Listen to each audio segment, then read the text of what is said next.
frank discussion on the law, life, and liberty. Sponsored by the LaHood Norton Law Group. And now, your objection sustained. Your hosts, Karen Klaus and former Bexar County District Attorney, NICO LaHood. 1200 WOAI. Yes, this is Sidebar with the former Bexar County DA, NICO LaHood, trial lawyer, managing partner of the LaHood Norton Law Group, and also George Araujo.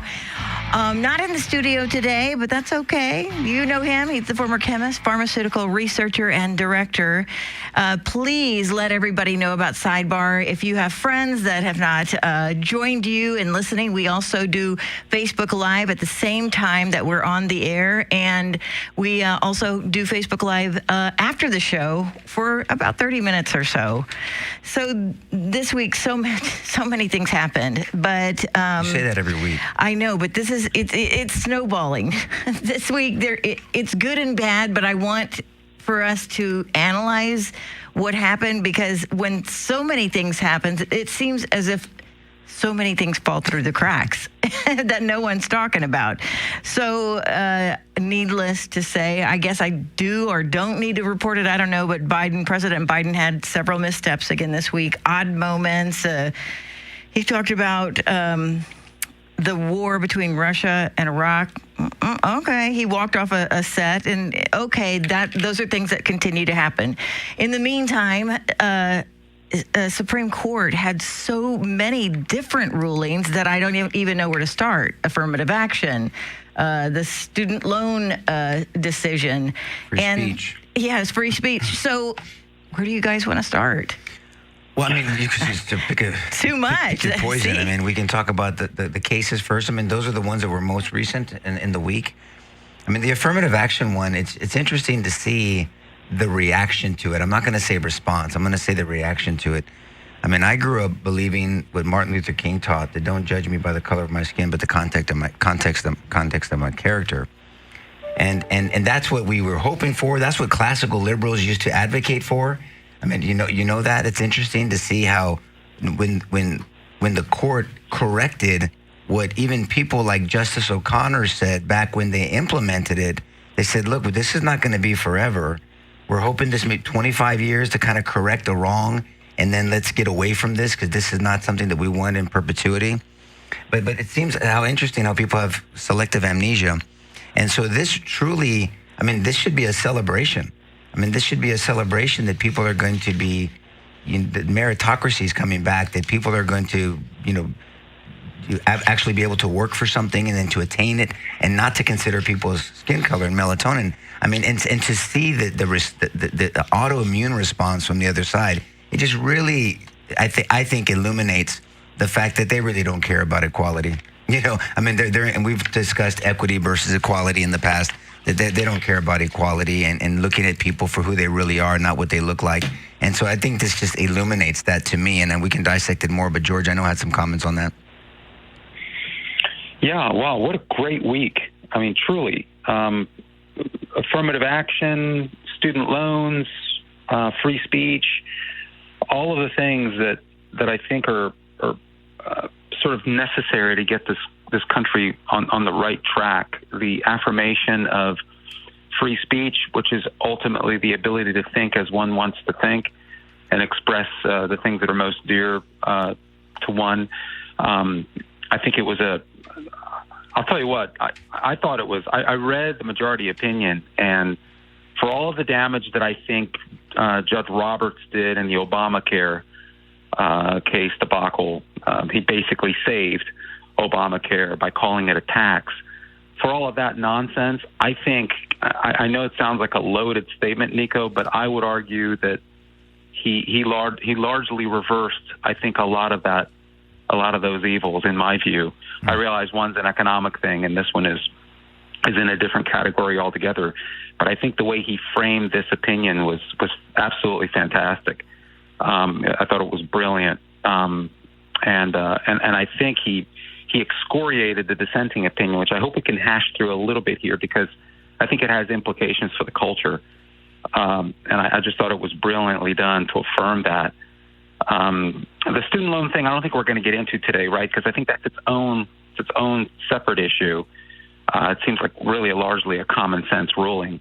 But the free speech and the affirmative action cases these are huge, huge cases that I think if in fact the bureaucracy, if the government, if the culture can align with it, I think there's hope for the country. I do have serious questions, NICO, Karen, whether in fact those implications are ever going to be implemented. Yeah, I think the student loan we can talk about another time if we have to really pick, because there's so many topics to get into. But because Nancy, I love how Nancy Pelosi's statements came back to bite her in the ass. I mean, when you really think about this, I mean, she goes, well, the president doesn't have the power to do this. No one ever thought anybody that's paying attention, that is common sense and honest about it, thought the president had the authority, any president, not just President Biden, had the authority to do this. And it's interesting, you talk about a good litigator. A good litigator uses the opposing counsel's words or testimony from the other opposing counsel's witness against them in closing arguments. And that's what I gleaned on, that you use the other testimony from the opposing side in your closing arguments to say, you guys know that this isn't legal and that the President Biden didn't have the authority to do this, so what game were we playing? And I think it goes into a deeper discussion, George, and I'm not saying we have to dive into it right now. I think it goes into a deeper discussion about how the Democrat Party is almost creating this Ponzi scheme approach, where they promise and promise and promise, knowing they're not going to deliver, whether it's the student debt, whether it's reparations. Does anyone believe that California, who was never a slave state, is going to give reparations? I mean, it sounds next good. week it's coming. Right. Okay, I'll hold on one more. I'll vote for you one more time. Oh, okay, yeah, I'm ticked off at the other side for going against this. And why aren't they supporting this? And they know they're never. I mean, in my humble opinion, they're never going to get this done.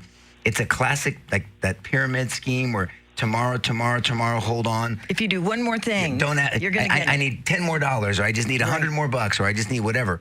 It seems that way. I just need you to vote for me one more time, and this time I promise you we'll get it done. I just think that illuminates that, George.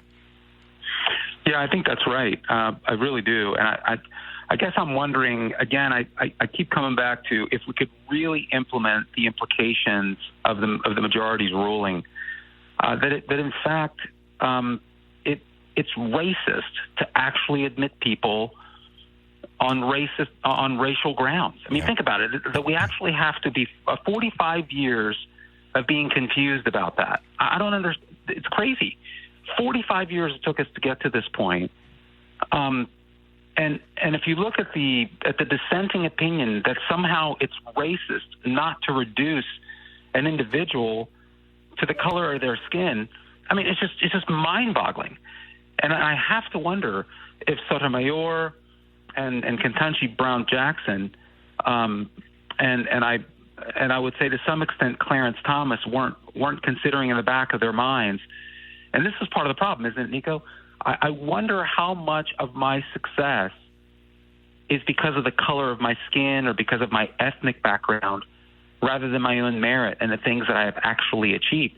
Isn't that one of the big problems here, one of sort of the elephants in the middle of the room, that if you're a person of color and you've been admitted to a major university, you might have bust your butt all your life, but you're always going to be wondering, did I get in on my own merit, or did I get in simply because of the color of my skin or because of my ethnic background? I think that's the travesty here, and I think the court reversed that travesty. But we don't apply this anywhere else. I mean, if your child is going into a surgery, or someone used the example, I thought it was good, or you're in turbulence in an airplane, and you're like, oh man, I hope that they're diverse up there in the pit. Right. No, I don't care a crap who's in the pit. I mean, I want the best pilot. I want the best surgeon for my child. I mean, this is the insanity. It's really the do as I say, not as I do mindset, and it's the definition of hypocrisy. But where is Justice Sotomayor and Jackson and Kagan when the inner schools? I mean, I was talking to a buddy about the inner schools. I mean, what about the teachers unions? And what about people that have really harmed the inner schools about school choice and voucher systems? I mean, they're the ones. So we're talking about Ivy League schools. I mean, which wonderful, I guess. Those people that are even in the contention for Harvard are going to be fine. At some point in their life, they're going to be okay. But what about the city children? What about the kids that are working, they're busting their ass and they're working hard and they're never going to apply for Harvard, but yet they don't have school choice. They don't have the option of using their voucher and going wherever they want to. These unions or these people, these high level people, are making decisions on what they're learning and their test scores are. Look, I mean, our data shows us that our school system is an utter failure. I mean, George, I know you follow this, so you can please chime in. I mean, I'm not trying to act like a know-it-all here. I just can see what I see. I'll simply just say we've never invested so much and gotten out so little. In what? I'll leave it at that. In what? In terms of education. I agree. We spend billions and billions and billions of dollars, and in terms of what we get back out, we got a lot of indoctrination back out, but we get very, very little education. Well, but this is the point. Where are they at? Where are these dissents? I mean, because I didn't read through all of the dissents, but I mean, to George's point, I mean, it got pretty testy back and forth here. But where are these dissenting opinions when it comes to the everyday people, not to the higher echelon people going to Harvard, North Carolina? It did make me laugh. I don't know, laugh. I guess disgusted at the same time that when the news came out about affirmative action, the Obamas were on a private yacht in Greece tweeting that this isn't fair, this isn't right. They have taken back, the ability for, people to succeed, people of color, and they're on a yacht in Greece, a place that I will never get to be. And so where is the inequality? I don't get it. Well, I mean, the hypocrisy is glaring. I mean, Obama argues about, the effects of climate, and he lives right near water. I mean, you go on an island. On an island. I mean, all these people, the Al Gores of the world, talking about don't, use fuel and gas, and then they fly private jets. But there's an exception. Well, this is why I need to do it, because I need to tell other people not to do it. So I need to fly in comfort and convenience so I can make sure nobody else does it to save the world. I mean, when you have to play gymnastics and twister with the logic to listen to some of these people, and it's nauseating when you think about, okay, can we objectively litigate this in the court of public opinion? And they don't want to. They don't want to be cross-examined. They don't want to be challenged on their logic because it's not logic. So they defer to name-calling. Whenever you're in a discussion with somebody and they cannot reason you to their side, whether you agree with them or not, but cannot present evidence to why they support their advocacy points, and they turn into name-calling and trying to cut you off and shut you down, then you know that they're not standing on solid ground. It's so true. Okay, we will continue this conversation coming up next on Sidebar. With reputations as respected high-level prosecutors in Bexar County, the attorneys of LaHood Norton.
I know George has been out of town, but you've been kind of quiet this week too, Nico. Where have you been? It's been busy. Busy? Yeah, it's just been busy. So we're not leaving you out of the text I messages. feel Don't worry, so Karen. alone in this world.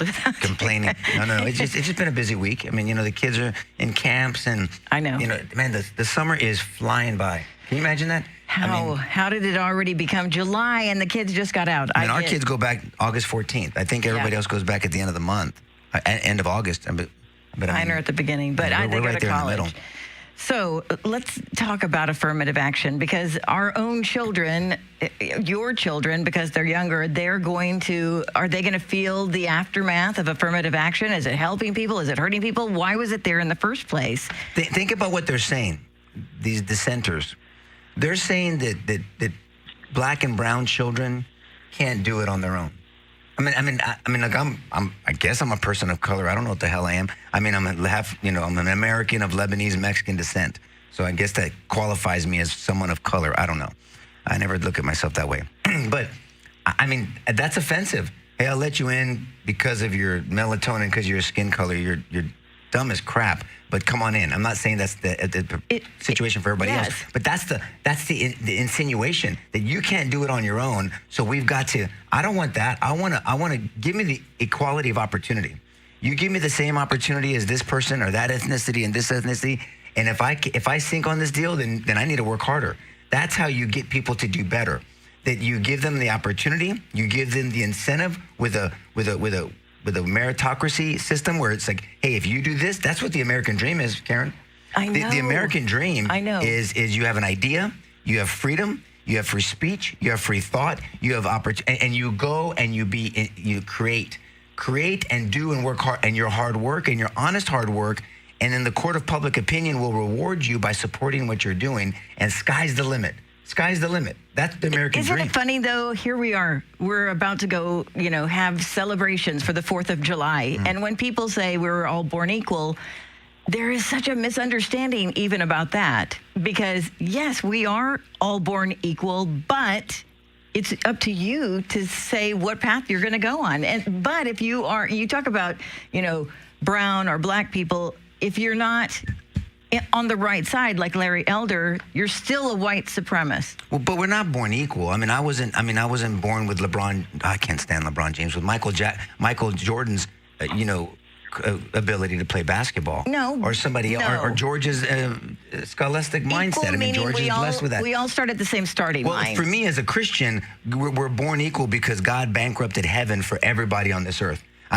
Jesus came to die for everyone, whether you're an atheist, whether ethnicity, he created all ethnicities. This is his experimental garden, so to speak, and we should celebrate cultures. We should celebrate. I celebrate my Lebanese background, my Mexican background. I celebrate my friends that are Portuguese like George and other cultures, and Asian friends of mine and black friends of mine and everything. I celebrate these things. I want to learn from them. I want to enjoy their culture.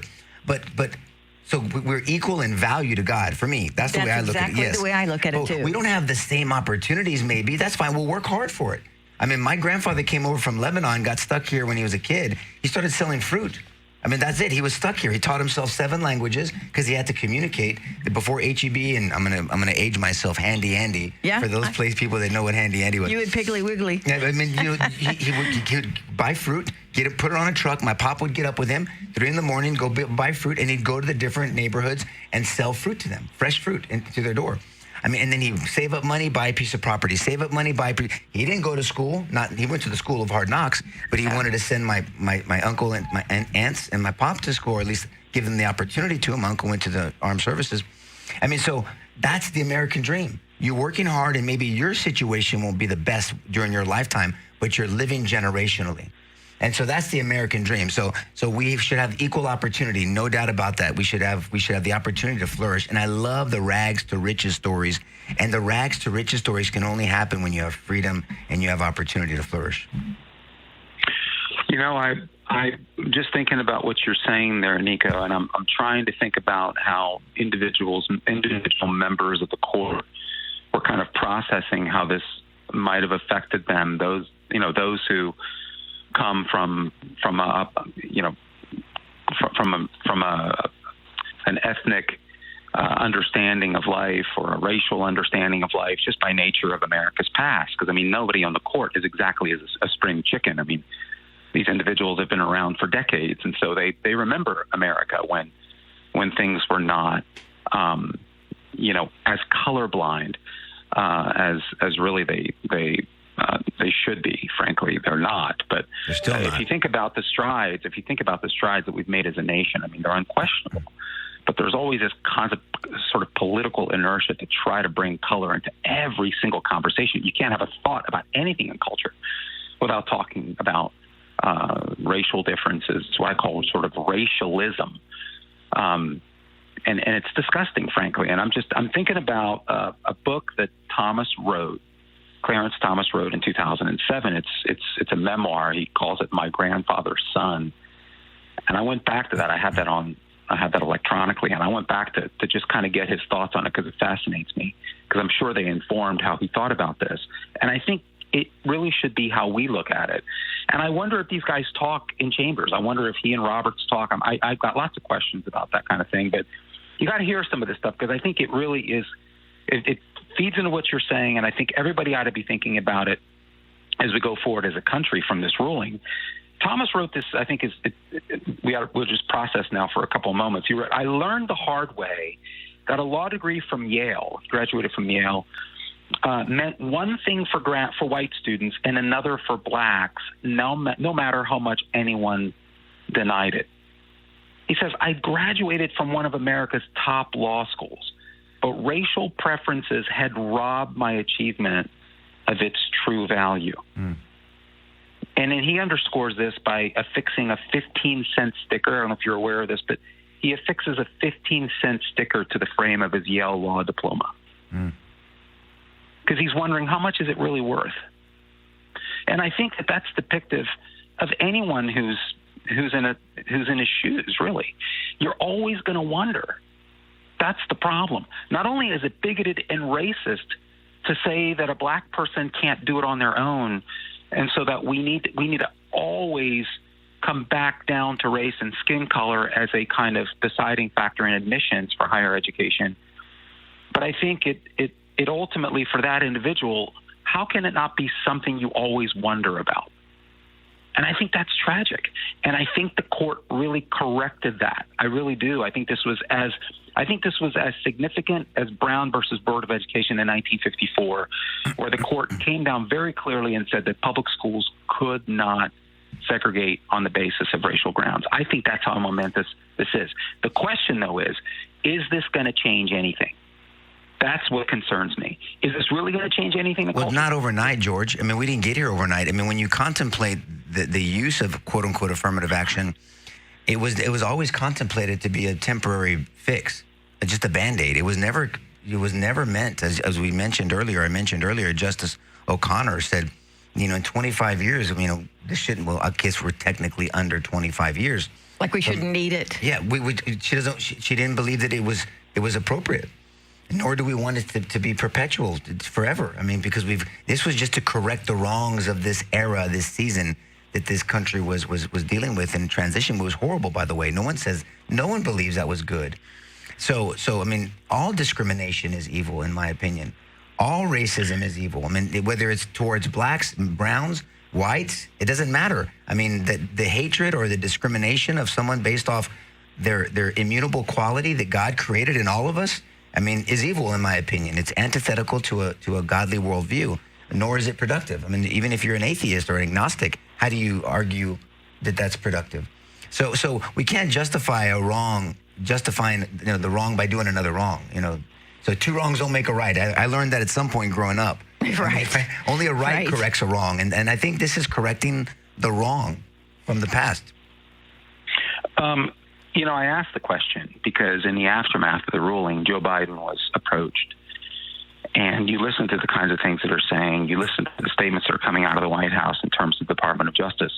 If you look at those statements, it's hard to come away with a conclusion, any other conclusion, that they're basically going to ignore the ruling of the court.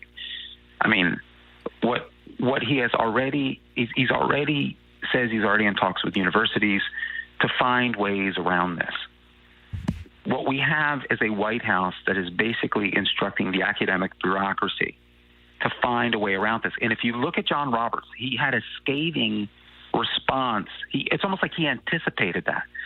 And Roberts went after it and basically said, don't even think about going around this with some sort of clever way. Because if you read the dissenting opinion, you actually almost see an instruction and almost guidance from Sotomayor and Kagan and Jackson to almost tell the bureaucracy to find clever ways, like perhaps look for people when they write their essays as part of admissions to talk about their racial background and how they experience racial discrimination. Look for that as a gateway. It's just amazing. The dissenting opinion is almost giving counsel. Look for that as a gateway to justify making a decision on the basis of race, to which Roberts actually said, don't even think about that. A dissenting opinion is hardly a place to look for legal advice on how to comply with the majority opinion. He actually was sarcastic. Which is different for Roberts, right, George? I mean, Roberts normally is a go-along to get-along dude. I mean, he seems to. I think that's right. But isn't it sad that we actually have now the majority writing in their opinions to the minority and almost warning the minority not to give counsel to the culture abroad or to the culture at large to go around the ruling? I think they understand that there's an entrenched bureaucracy in place, and to your point, it's going to take a long time. I'm wondering if it's going to happen. I don't mean to be negative in any way, but I'm very skeptical that between a White House, between an academic infrastructure that is decidedly bureaucratic in favor of racial discrimination, and a culture that has largely imbibed it for 4 decades, I don't know. And I'm asking you guys. I don't mean to. It's a rhetorical question. What are the consequences, really, to prevent them from going around this? I'm very skeptical. I think that's so right. And I'm repeating exactly what you're saying. I'm hoping that I'm affirming what you're saying, but these opinions seem to make me feel like, oh, good, America is moving back into a direction of following the law. But then at the same time, when President Biden basically says he's going to ignore these rulings, it makes you think, well, why are we doing this in the first place? What does it matter that the Supreme Court has made these rulings when they're not going to follow them anyway? But you have to still do it. You can't. I mean, just because someone's not going to follow them, you have to still do it, and you hope and pray that people wake up. You hope and pray that even a Democrat Party will want to take back their party and say, look, the rules of engagement on this thing called politics, we've got to be able to play by certain rules, or else it's a free-for-all, and then it turns into win at all costs, and that's a Royal Rumble, that's a dog pile, that's King of the Mountain. When I played King of the Mountain, the only rule was whoever gets to the top of the mountain wins. There was no, you can't scratch, you can't punch, you can't trip, you can't pull, you can't tear. And we did it all. I mean, we weren't trying to hurt somebody, but we didn't really care. We wanted to get to the mountaintop. And so you can't survive. A constitutional republic cannot survive with a King of the Mountain mindset. We can't. Because it's going to turn into anarchy, and then you look like Russia or all these other, places where it goes to hell in a handbasket, and we're on our way there. George, I think you wanted to say something. Nico, you're right. That's exactly right. And people need to be thinking about those implications, but we have a sort of a concerted leadership around the country that doesn't seem to care about that. And I want people to understand, I'm not making this up. This gets back to MSNBC's, I don't know if you guys have it handy, but if you could look it up, it's MSNBC's Deadline White House. It was a broadcast, and Biden's on that briefly. And they asked him to react to the court's ruling. And then he basically went after the legitimacy of the court. George, Called it an abnormal court. Please remember that, because we are going to break right now. Please, everyone, stick with us. We will be right back with more on Sidebar.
after these breaks that George or Nico remembers what we were talking about, because there's 7,000 topics that we talk about in between. You're like that fish on Finding Nemo. I Hey, what's am. up? And then you forget. What's that? Dory. I'm Dory, Dory. whatever, I I don't totally know. am Dory because I'm always short-term pulled. memory.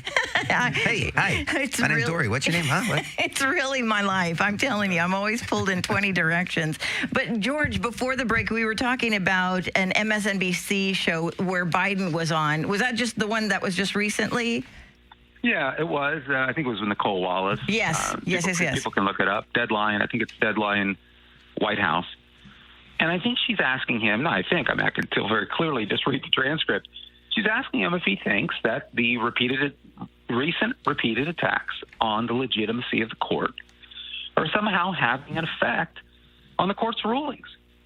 And Biden says, well, I'm an optimist at heart. And you think something really great, because when people usually say they're optimists, you think something really great and inspiring is going to come forth. And then he says, basically, yeah, I kind of hope so. You hope so. I'm an optimist. I'm holding out that basically these attacks that you've been seeing against the United States Supreme Court are having some effect on how they rule. But a true journalist, George, would have said, wait a minute, Mr. President. Hold on. What did you just say? Let's clarify this. I mean, 'cause think about what he just said. I mean, that's the Tourette's or whatever the lack of thinking, the thought process that comes out, no different than when he's reading the teleprompter and then reads, end quote. It happened this week, too. That was ridiculous. No, and isn't that the same interview with MSNBC's Nicole Wallace, where at one point President Biden just stands up and walks off the set? Well, he shakes her hand. It was just odd. Did you see it? It was very weird. Odd. And the deputy press secretary said it was just a power move. That's so stupid. You're the president of the United States. If you think you need to do a power move against an MSNBC host or whatever she was, asking softball questions, then you're at that point, she wasn't even asking about Hunter Biden or anything else. Yeah, that was exactly. I mean, which she should have been asking about those things, because that's coming to a head. That's maybe next week. Go ahead. I'm sorry, George. We cut you off. George, really? I mean, why doesn't anybody care about him standing up and walking off, or saying that Russia is in a war with Iraq? Why is that even not an issue? Well, again, Nico and I, the three of us, always try to come back to this sort of clarion call for critical thinking. And if you listen to how our leaders today talk, they don't think critically. And I think it's deliberately. They speak in language that's you'd almost imagine they're seeking to deliberately confuse the American public. I'm going to quote Biden, and you tell me, please, tell me if this makes any sense. Quote, I strongly disagree with the decision. We cannot let this decision be the last word. I don't know, last time I checked, the United States Supreme Court tends to be sort of the last word, but he says we cannot let this decision be the last word. Discrimination still exists in America. Today's decision does not change that. Right. So the court said you can't inject race when for admission considerations into higher education. In other words, you can't discriminate on the basis of race. And he says that this can't be the last word on issues of discrimination, because discrimination still exists in America. Is anyone else confused? Yeah, but this is this is like the friend or the spouse that yells at you, treats you like crap, cheats on you, slaps you, beats you, and says, "But I love you. Don't you know that? Can't you tell that I love you?" No, I don't know. I mean, people are. I mean, there's shame on us or shame on people for falling for that. I mean, it is that affirmative action was justifiable discrimination. Let's just call it what it was. And even Justice O'Connor said, "Look, we're trying to make up for the wrongs of the past or the recent past. So this is not going to go on forever." Whether that was right or wrong, that's a different discussion. But even she acknowledged back then that this wouldn't go on. And so just because Biden calls it this, it is. I mean, who thinks that this affirmative action is going to end discrimination? I mean, but you see, he creates a false narrative, and then that becomes the soundbite. And then if nobody critically thinks and says, "Wait, what did you just say?" No, now you explain that to me. You know, on cross-examination, you don't ask a question that you don't know the answer to, and you lead your witness. But sometimes when you know their answer, or they found themselves in in a crap hole, you just say, "No, explain that really quick," and then you see them stumble over themselves. That would be one of those situations where make sense to me, President Biden, and it wouldn't come across as antagonistic because you're giving him a floor to fall on or himself, attacking, which he's good at. Correct. Exactly, and then let him explain it. He can't explain that. It makes no sense. But you're right, but there should be no question that this ruling, at least in terms of admissions and education, is a huge move in the right direction. So if he and the court are aligned that discrimination must end, then there's nothing to dispute here. This is a significant step in the right direction. In fact, I always tell people there's no systemic racism in America. And there really isn't in the way the media frames it. There actually is no systemic racism in America. There is no institutional structural racism in America. There isn't some mass call or mass, move for white on black discrimination in our institutions. There just simply isn't. In fact, I would argue the opposite is actually true that we're seeing today. But there is systemic racism, and there has been systemic racism in terms of how universities have been allowing people into their programs. That has been systemically racist, where you dilute decisions down to race. Here's a paragraph, two sentences from Roberts in the majority opinion. Quote, "The Harvard and UNC admissions programs cannot be reconciled with the guarantees of the Equal Protection Clause. Right. Both programs lack sufficiently focused and measurable objectives warranting the use of race. Unavoidably employ race in a negative manner, involve racial stereotyping, and lack meaningful endpoints. We have never permitted admissions programs to work in that way, and we will not do so today." When asked what part of that he disagrees with, nothing. Biden had nothing to say about that. Biden was asked about that. Biden was asked about that specific part of the majority opinion. He was asked generally about that. It wasn't quoted for him, but he was asked generally about that conclusion. And he basically said that this is not a normal court. This is not the final word, and that he would basically be working with colleges and universities, and yes, the Department of Justice, to look at ways to basically go around this. If you look at his response, and you look at his response in the aftermath of Roe v. Wade, it's really the same tone. It's the same mode. We're just simply not. We're simply not going to acknowledge this ruling. We're just simply not going to let it stand. See, this is the smoke and mirrors. These are the people that argue for democracy when they're not very democratic themselves because they don't like a process that works or that goes against what they want. So they're out for power and control, and they don't care. That's like saying that Zelensky's fighting for democracy, and then you just heard this week, I'm sure, I just saw it yesterday, that they're going to suspend voting because they're in. This fight in Ukraine is a fight for democracy against Russia, right? Which I'm not taking a position on it. We're not going to analyze it right now. I'm analyzing this position on you're fighting for democracy as democracy is being stripped. It's a sleight of hand. I mean, you redefine. It's a redefinition of terms. You can use the vocabulary all you want. You can use vernacular and vocabulary that sounds appealing. But what are the definitions to those words? The definitions matter. And we're seeing again, George, I mean, I'm just bringing that up as an example of just because you say one thing, it doesn't mean that it plays out that way. No, that's exactly right. I guess what I'm asking now is, okay, what are the chances that any of this, because you said it's not going to happen overnight, but it seems to me that the administration is basically giving license to not even begin. It's not that it's going to take time. Of course it's going to take time, right? Because we've created bad habits and we've created bad processes here in the American educational system by which we look at applicants into our programs. But you would think this would be a start in the right direction. What I'm proposing is that the administration is basically giving authorization and license, although tacitly, to not even take this ruling seriously. And that maybe what you're going to see is a bunch of hand-waving. And that you're going to see a lot of efforts to undermine. So legally, NICO, what are the consequences? Yeah, okay, it opens people up to lawsuits. But will that really happen, you think?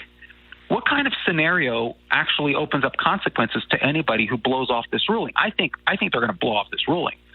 I think colleges and universities, the major colleges and universities, are going to blow off the ruling. I think they'll throw out some cute little statement about the court has ruled and it is what it is. But I don't see how they're going to follow through on it. To be honest with you, I think the bureaucracy is too entrenched. My question then, George, is if they're going to blow off affirmative action, if they're going to blow off, digging deeper, if they're going to blow off what's happening at the border or the corruption that we now have actual proof of when it comes to Hunter Biden and President Biden.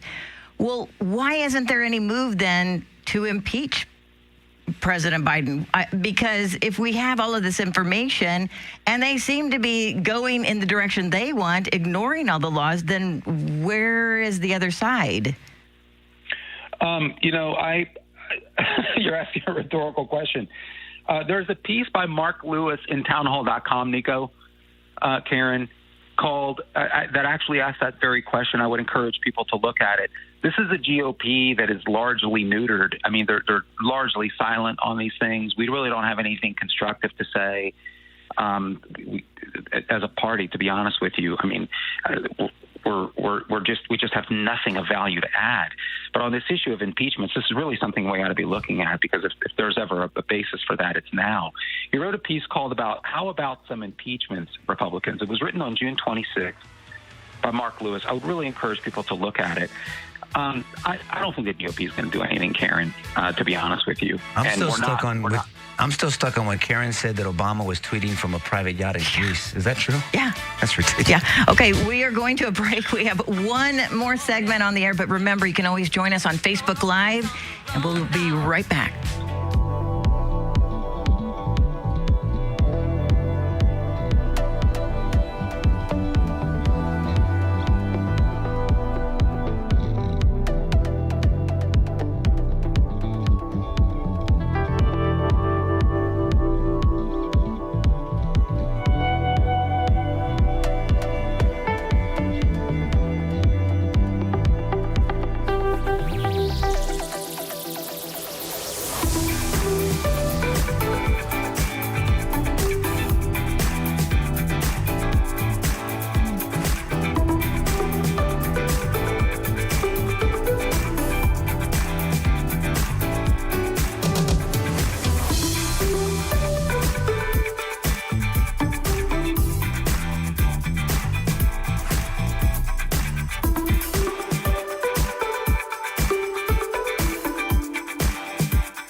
I don't know. I guess y'all are on a faster treadmill than I am.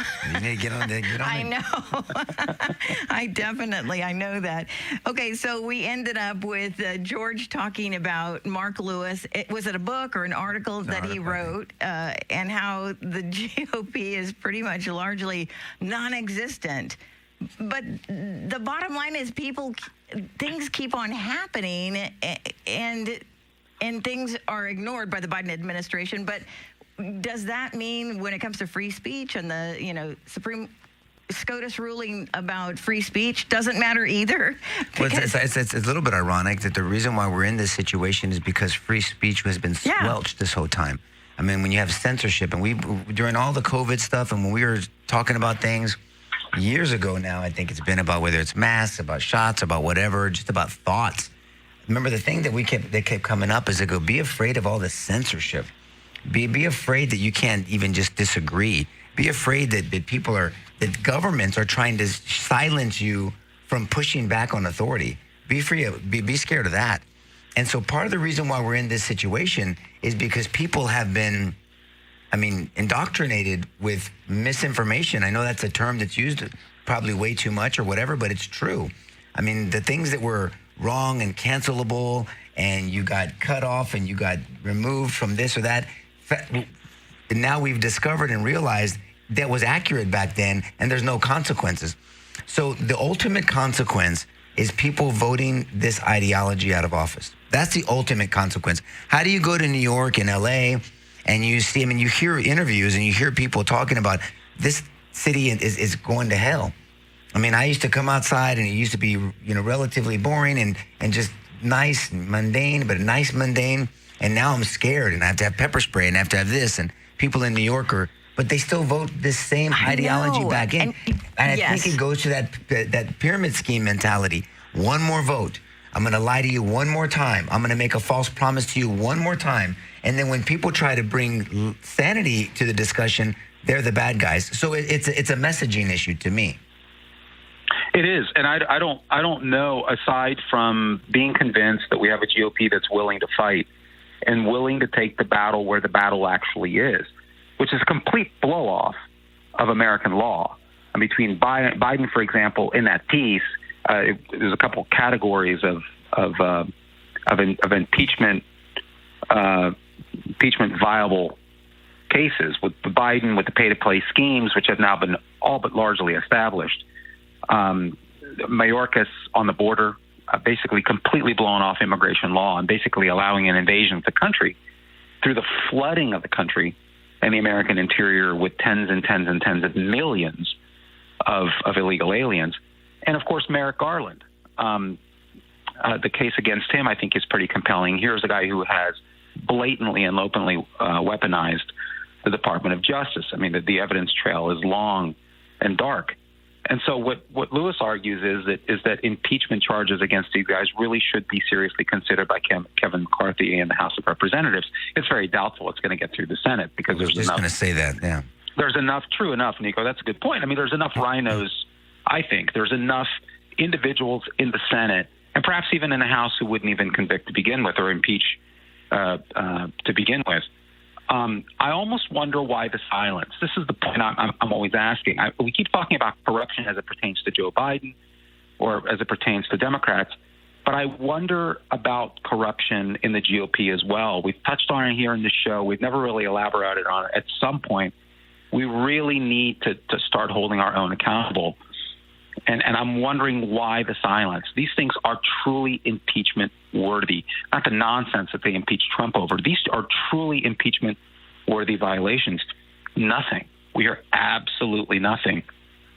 And so where does it end? Where does this go?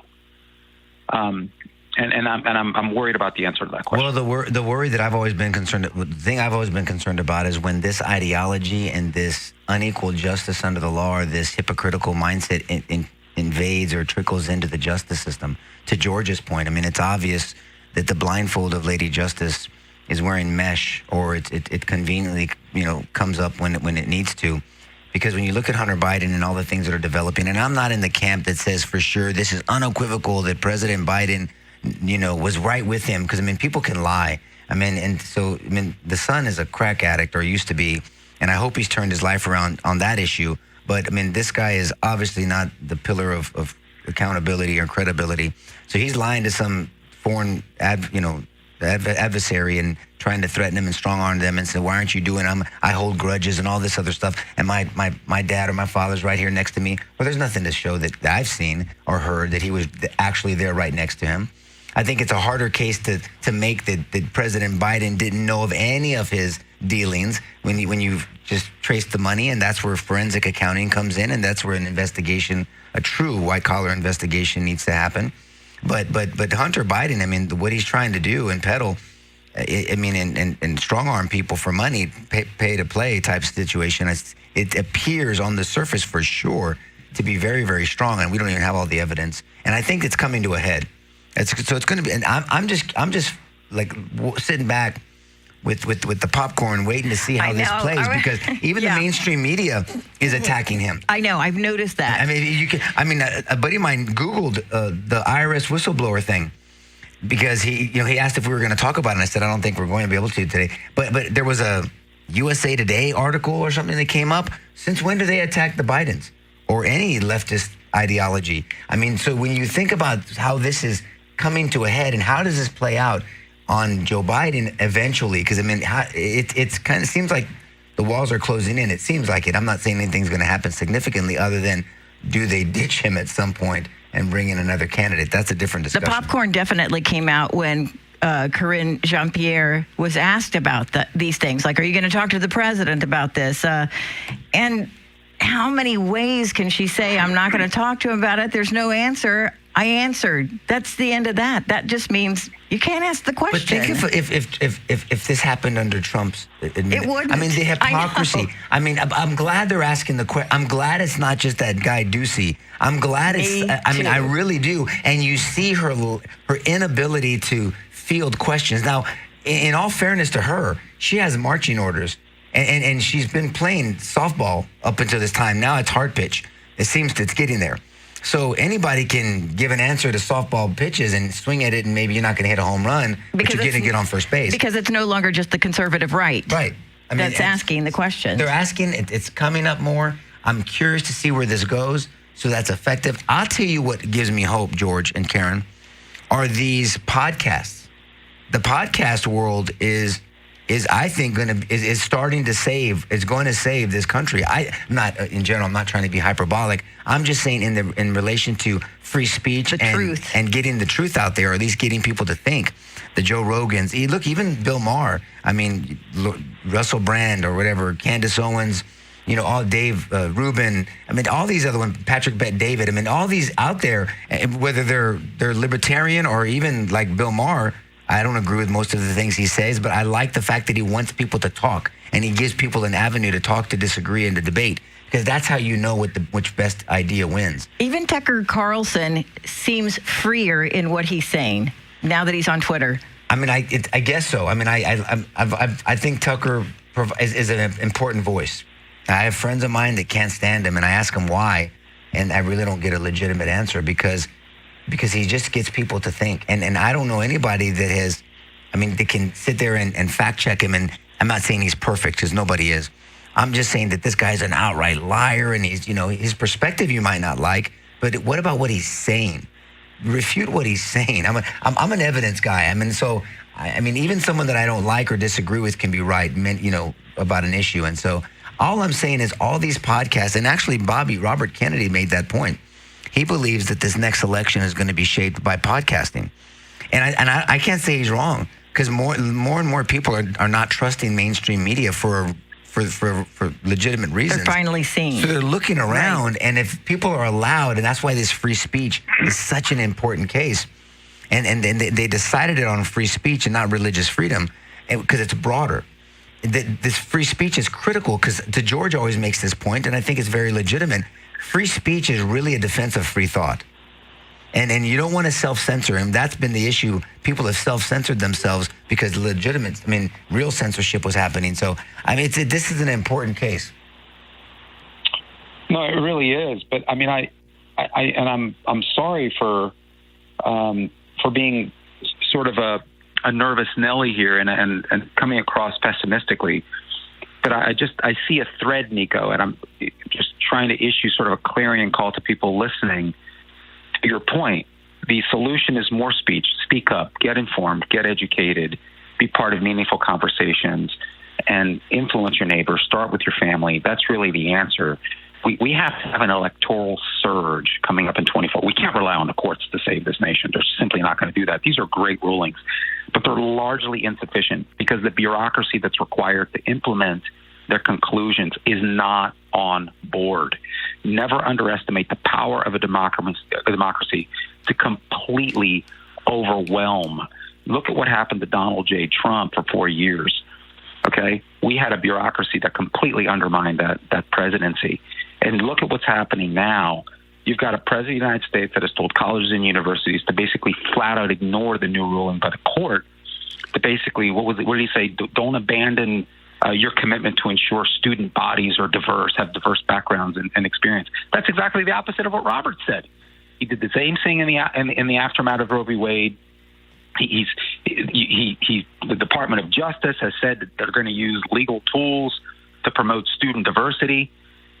Again, the only solution here is a win at the ballot box in 2024. If you're waiting for the GOP to save you, if you're waiting for the courts to save you, you're going to be waiting a long time. Show up and vote appropriately.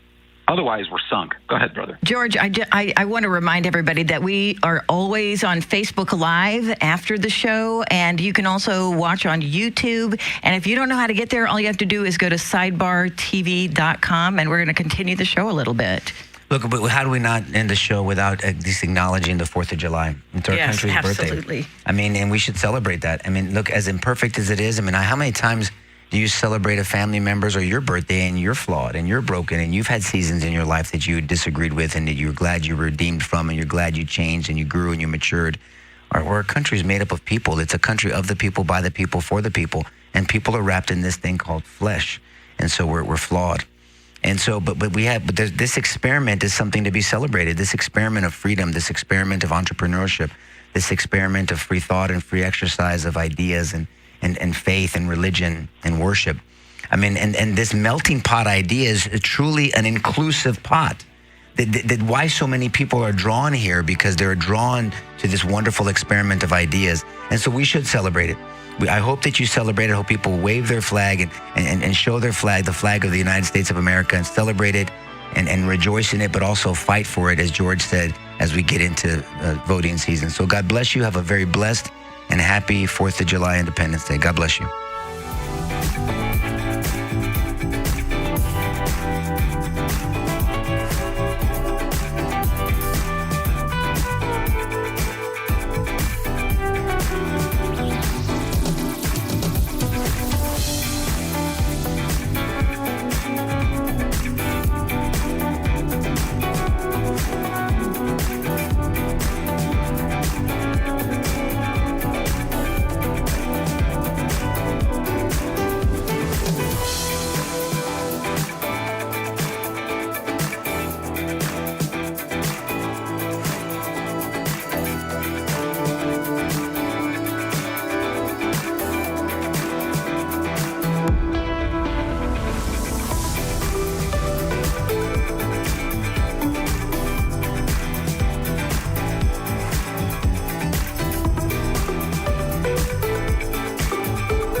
Hello. Okay, so you know Is what? George with us? We'll make sure we're... George, are you? Can you hear us?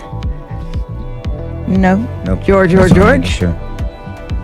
And I have his pot up, so, and it's on. George, can you hear us? No, you can't hear us. At least not through that. Maybe that. George, are you on? No? I don't know. You can't hear him. George, don't go out of town anymore, Do you please. need the headphones to hear? Oh, He can't hear us, We though. maybe do need the headphones. George, can you hear me? He can't hear. Oh boy. I mean, the headphones aren't going to make a difference. But That's I all think. right. George, can you hear? Okay, I'll be right back. I'm sorry. Bear with us, folks. Hallelujah. We'll get it. I We'll love get it. YouTube and Facebook and everyone Are we on watching. YouTube and Thanks so much Facebook? for watching. Yep. Thank you guys for YouTube and Facebook. Look, guys, we're trying to grow, so please, if you're interested. I mean, Sal was not here. Oh, there you are. He's here. He can hear. What'd you say, George? George, can you hear me? Like, isn't this the phone line right here? Look. He's on the phone. Hold on. Now. George, can you hear? Oh, the phone wasn't Now I can. pushed. Okay, there we go. I We're back on. I had him on through the board, That's but all right. not on the actual. But guys, phone. here's Did you mute me, Karen? we can hear you, brother. Yes. So what I was telling the audience is, look, Salo's usually here to make the ask. If you want to support us, I mean, there's a way you can go That's to right. sidebartv.com, so we can expand and just look. We're just trying to get these conversations out to as many people as possible. Just hopefully they're helpful. If they're not, we respect that too. There's some people I'm sure they don't like it, but we really try to be logically consistent and just reason through issues of today. Obviously, there's a set of ideas that we're going to apply to these issues because not all ideas are the same. It really comes down to that. I love having conversations with people that I actually disagree with, and as long as it's professional and respectful, but I want to hear their logic. And there's people in the office that we just have really passionate discussions. I know. But it's fascinating. But you're so right, though, because just as the president or the press secretary will just blow people off, I have encountered that. And I love, just like you, having conversations where I feel strongly about a topic, but they'll just, I'm not saying they'll end up calling you dummy or, calling you names, but you can tell the people that don't have the facts behind whatever they believe. Well, I really just try to get people away from emotions, and I try to do the same. I'm passionate. Some people think I'm not. I'm passionate. I know. Of course, I'm passionate about things. These are issues to be passionate about, and the thing that I'm most passionate about are my children and my God willing future grandchildren. And so I'm very, very blunt about my thinking. I mean, I am a heavenly thinking man, but generationally living, meaning that I'm a biblically minded man. That's my set of ideas. I don't make up my own rules. I'm trying to follow the rules of who I believe is the author of life. But I'm generational thinking. So I actually see God's image on everybody. And so I want to love my neighbor the way I'm supposed to. And that means to do what's best for the neighbor and for all of us together. And what is that? So those definitions are so apart from each other now.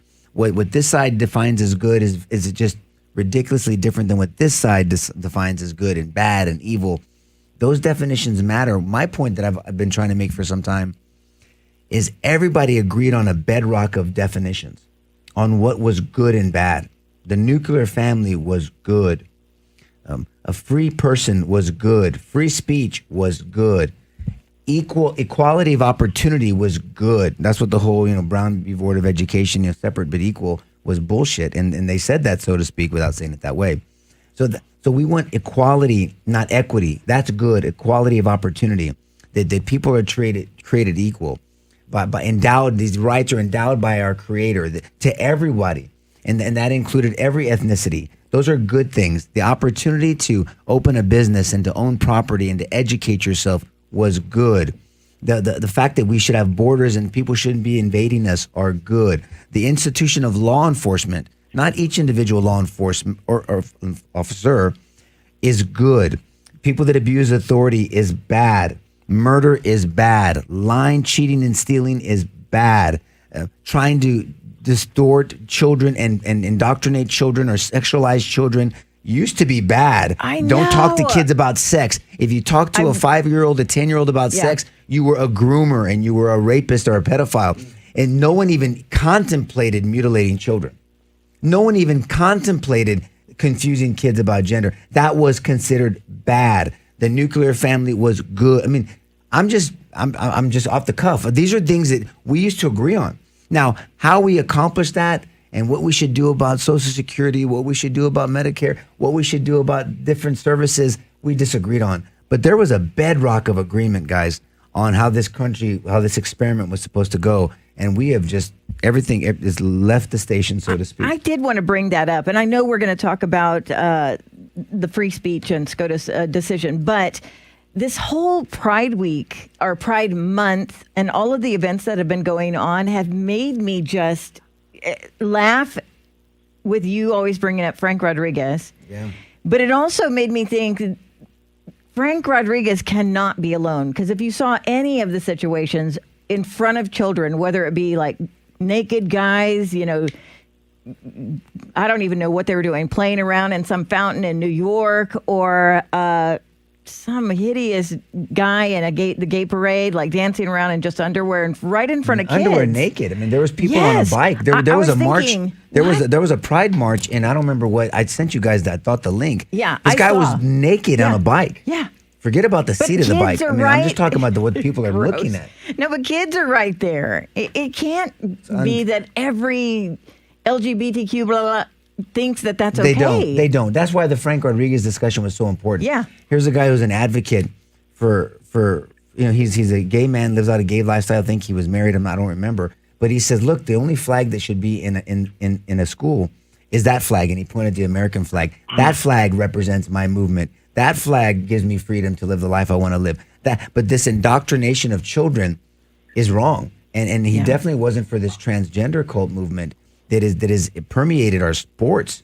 I mean, schools. I mean, board rooms. I mean, this is ridiculous. We are seeing the lack of courage in our country, and cowardice combined with an agenda brings this here. Because nobody for a while wanted to speak up, and that's why we emphasized, George. Remember a few weeks ago, those Armenian parents that said enough. Those Islamic parents that came together and said enough, and then you're having agreement on we've got to protect our children. George, we want to hear you. We're like talking too Sorry, much. that's what you get for not being no, here, guy. How dare you? Fine, man. No, I'm fine. I'm learning. I'm listening. I look at patterns, Nico. You know that just like you do, although very differently. You do it in a legal framework, but I look for patterns in the culture and in institutions to give us a sense of not just where we really are, but of where we're going. And I'm sorry to keep harping on this, but it's a pattern, and it builds into something quite nefarious that we have to be ready to defeat come 2024.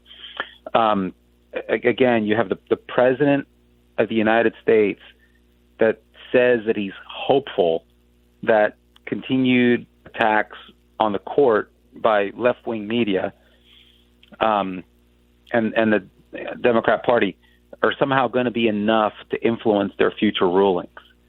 A president of the United States that says that he's hopeful that that's the case. Garland and Department of Justice almost immediately stepped in, promising to use legal tools, I think is what he said, to promote student diversity. Now, what does that mean? What does that mean that he's going to promote legal tools? I didn't know he said that. When did he say that? Oh, he said it in the aftermath of the ruling. That he's going to use legal tools to promote student diversity. Okay, so I guess this isn't authoritarianism, huh? So we've got a White House, and we have institutions and bureaucracies determined to blow off a major court ruling. Okay, so what does that mean then? What does that mean in terms of license to the broader culture? And what sorts of recourse do we have as an American population to push back on that kind of thing? So I know what you said about podcast bill, and I'm in agreement because we always say the solution to fights on speech is more speech. Right. And and podcasts and individual independent media are a great pushback on that. But as this bureaucratic engine, this Department of Justice engine grows and balloons, what is the recourse? How do you fight back against the Department of Justice? How do you do that? And I'm asking you, it's a very direct question. What is the recourse? You know, and obviously you vote out the person that put them in power. Exactly. I mean, that's the only way to do it. I mean, the direct recourse is defense counsel and trying cases and resisting and, you know, different avenues during the through the justice system. But that can be a frustrating and painful road.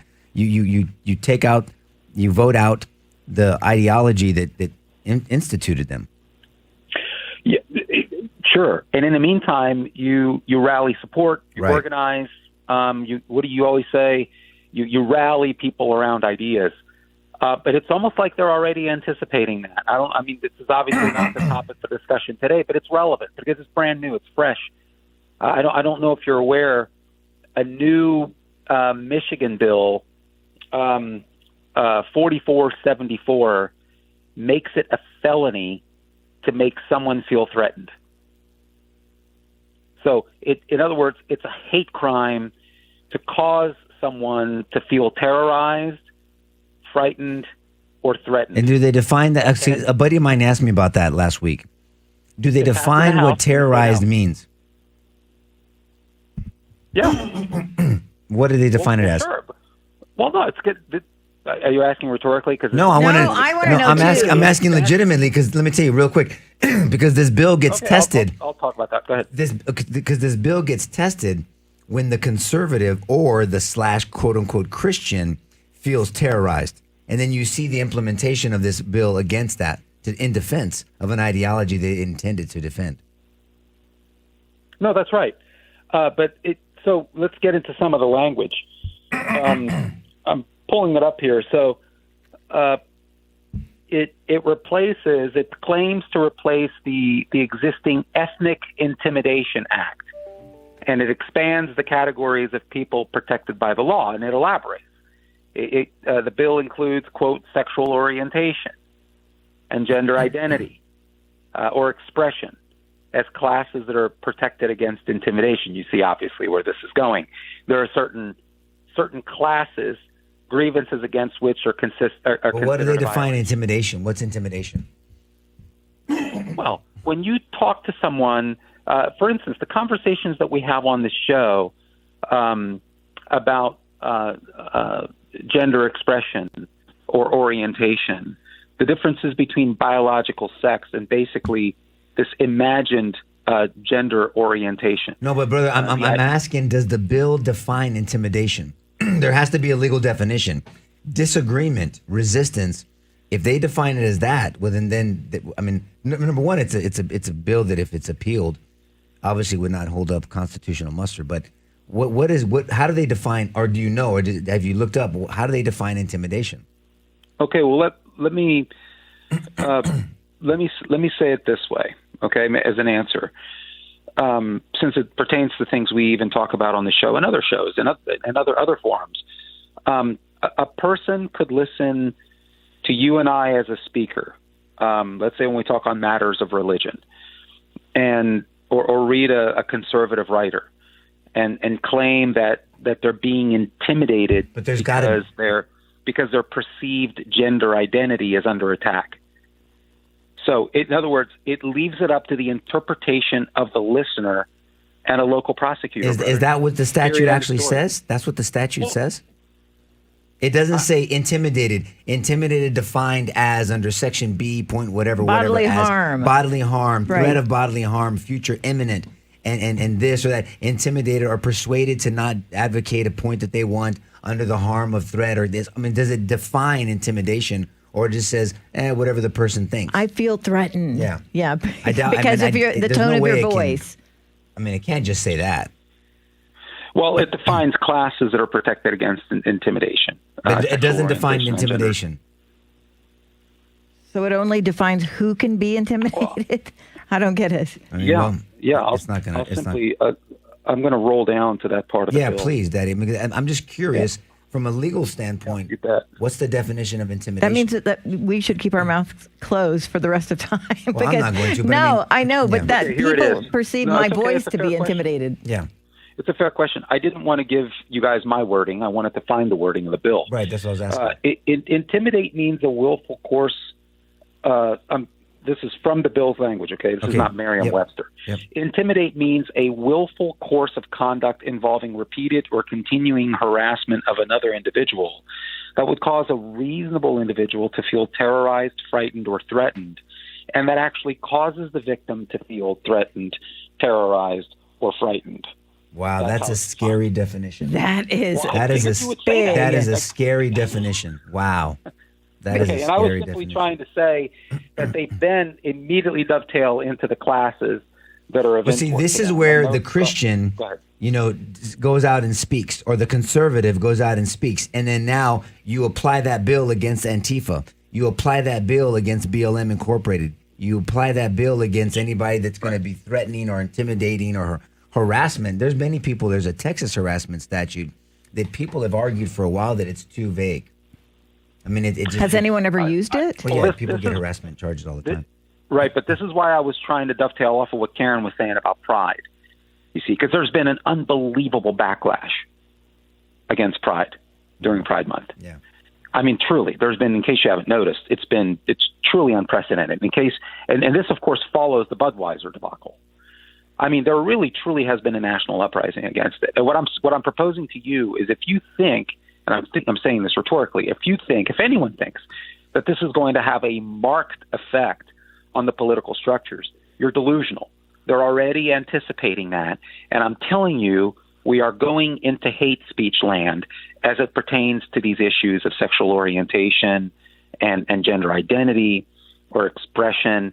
Look, these types of hate speech legislation violations are going to carry a penalty, a felony charge of at least 10 grand.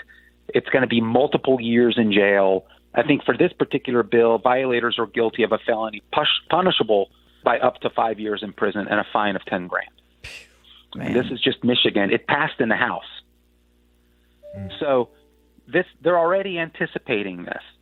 And I'm saying Biden's response to tell schools to basically blow off the affirmative action ruling by the United States Supreme Court, his response to the court's ruling over a year ago on the Remain in Mexico ruling, his response with regard to the moratorium by the CDC for landlords being able to actually charge rent, if you remember, during the COVID era, his response in the aftermath of Roe, Garland's response that there are going to be legal tools available to help universities push back on anyone or anything that says that they can't admit on the basis of diversity, equity, and inclusion.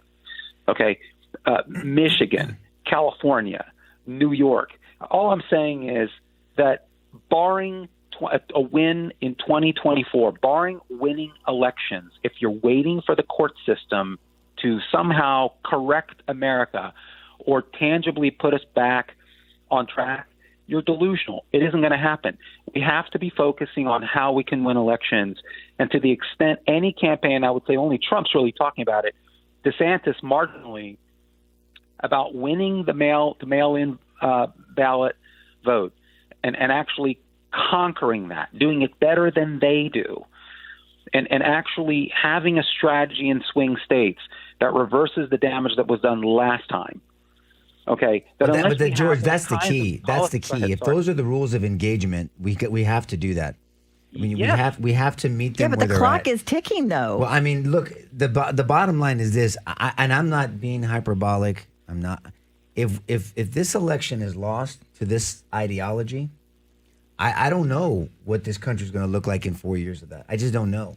I don't know when people are going to wake up. I don't know when people are going to. I mean, where this huge repudiation. I mean, I keep still seeing polls, and I understand polls are what they are, where Trump is not beating Biden in a general, and whether they're manipulated polls or not, I'm not here. I mean, George is our local poll expert, but there's concern in the sense of it's great that Trump's going to sail into the Republican primary. That's whatever. That's fine. Whether you like him or not, that's irrelevant right now.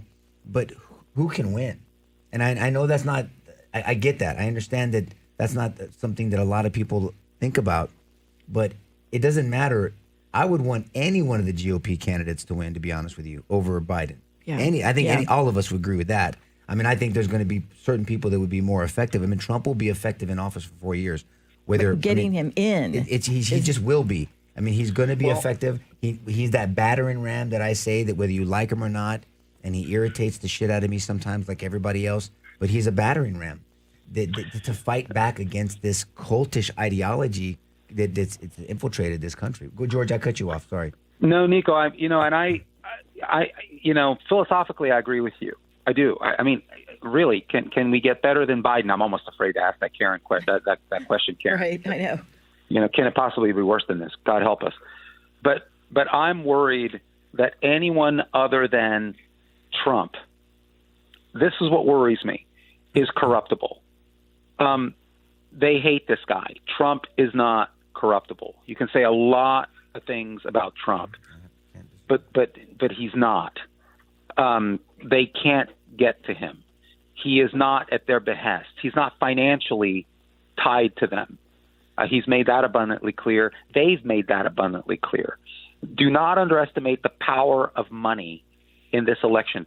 It is insanely expensive, isn't it, Nico? I mean, to conduct a campaign at this level, we're talking about $1 billion. I think between the 2020 election, if you look at the 2020 election, the money that was expended, even in 2016, these are the kinds of figures to run in a presidential election capably. You're pushing that kind of money. It's insane.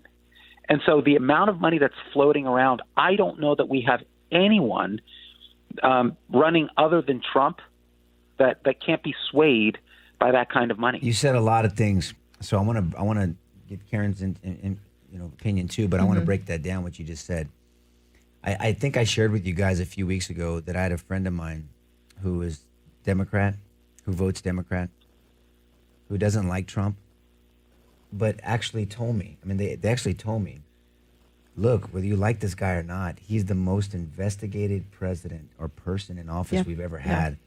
And I mean, a lot of the stuff they're accusing him of is really pretty flimsy. Whether the Presidential Act and the secret documents or whatever, and the audio, we could talk about that next week because we haven't really talked about that and dissected that audio that he has, that they have on him.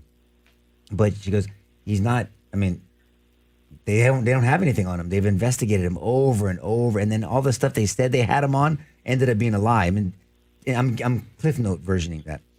But the only thing I have hesitation on, George, because it doesn't make sense to me, is why he's doubling down, why he has not backed off of his very wrong stance on Operation Warp Speed. And there's an argument there. There's an argument there that whatever. I mean, I've not been privy to these information, all of it, obviously. Go ahead, say it. Yeah. None of us are. I know for a fact because I was advocating with Bobby back then when Trump came in, and that he was going to bring Bobby Kennedy on and some board to overlook just vaccine safety. It wasn't an anti-vax movement. It was like, let's make sure they're safe. Can we actually do double-blind placebo studies? Can we make sure that money is not motivating people, and let's make it about health, truly make it about health? And then allegedly, I'm going to put that word there very strongly, Gates contacted Trump or some higher, some big billionaires. And then he just ghosted him. And then, I mean, and you can just see it. And the reason why that makes sense to me is I'm putting the case together for this is because pre-election, Trump questioned the efficacy of vaccines. Right. And he said, look, there's a lot of mommies out there that are saying the same thing. It's something we should look into. I think that's a reasonable statement. So let's evaluate that for a couple seconds. I think that's a very important point. So I'm not suggesting that Trump doesn't, and this is I think a weakness. I think he tries to use it as a strength. But Trump does like to be congratulated. Trump does like, I mean, good Lord, he does like to be congratulated. He does like to be kind of pumped up. He likes when people pat his back. I think it's hard to imagine any politician who doesn't like that on some level. But Trump does seem to have a particular weakness in that regard. What I'm proposing, though, is that I wonder why he ghosted Bobby. I wonder if he thought, okay, Bobby's positions don't have political legs. I'm trying to achieve some big things, and in the scope of everything that's important, I don't know that this is really important, that this is a hill I want to die on.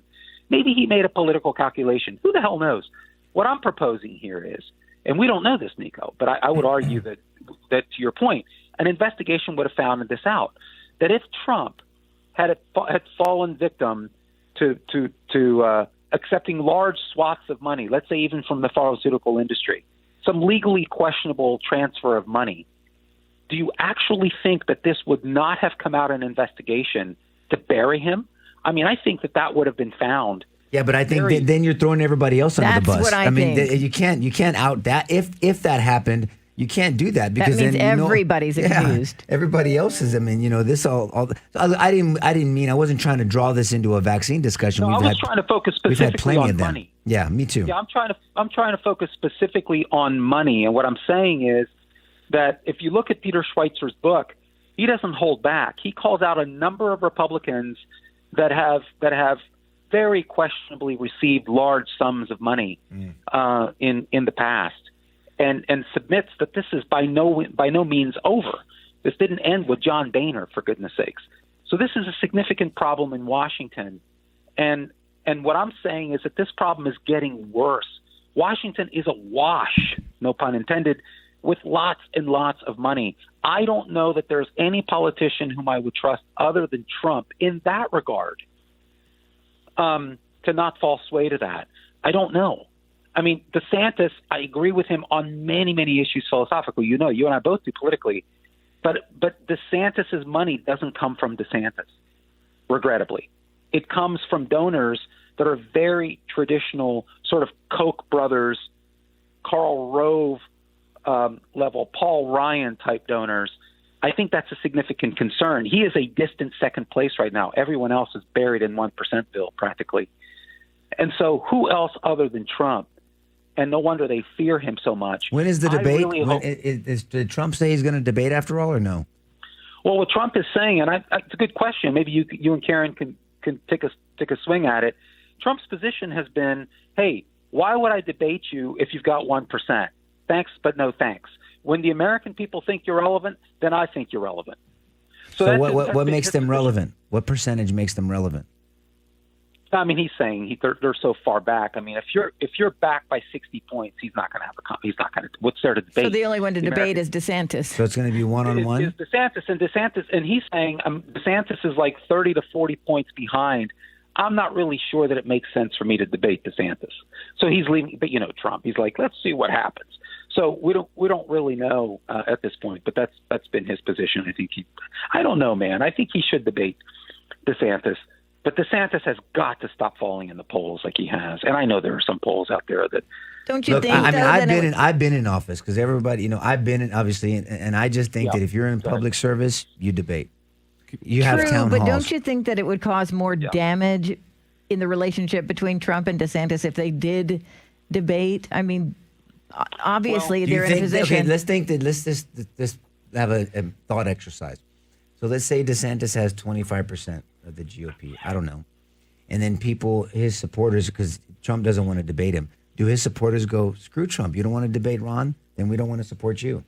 I mean, or just say like, hey, man, the guy came to the party. I mean, look, whether you like Gavin Newsom or not, which I don't like anything that he stands for, he went on Sean Hannity.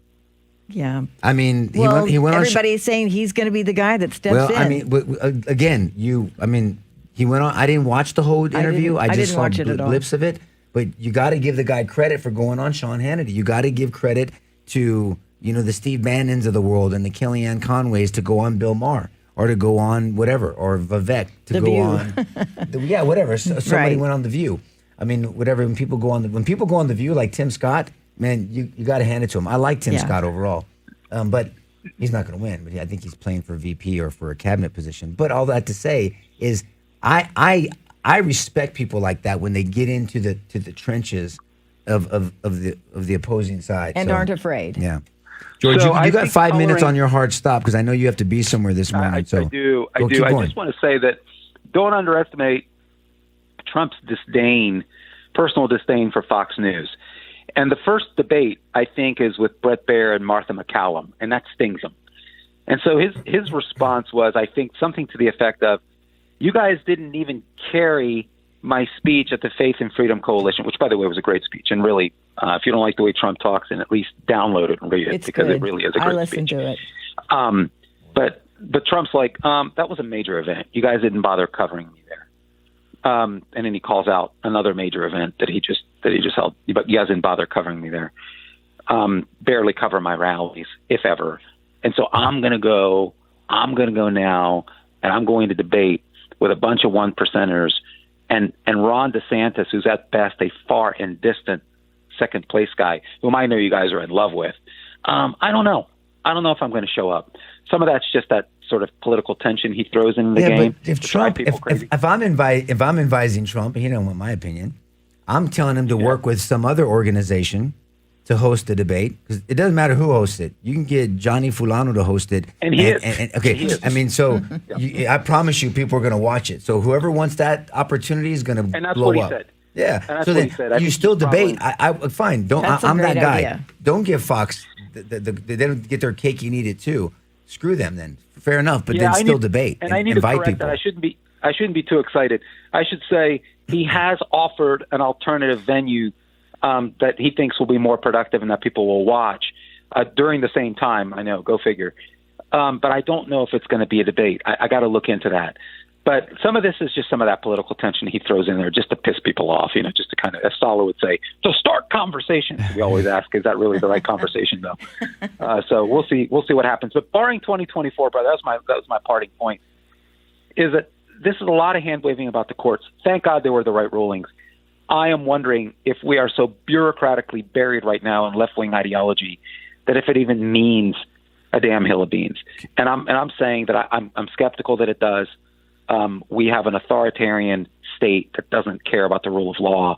Don't expect these things to be implemented, unfortunately. Politically, the hope is in the 2024 election. That's where our efforts ought to be. We damn well better have a good ground game. We better have a really good ground game, particularly in swing states. We have got to master mail-in balloting. If we can do those things, we make it virtually impossible for them to cheat.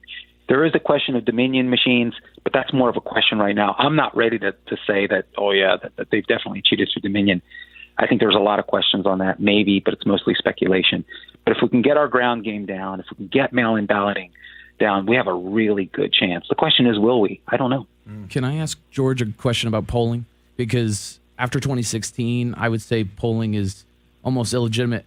Hillary Clinton was favored almost 90% over Trump. And then when people were given exit polling after the election, they admitted that I didn't want to say I voted for Trump, so I lied during the polling.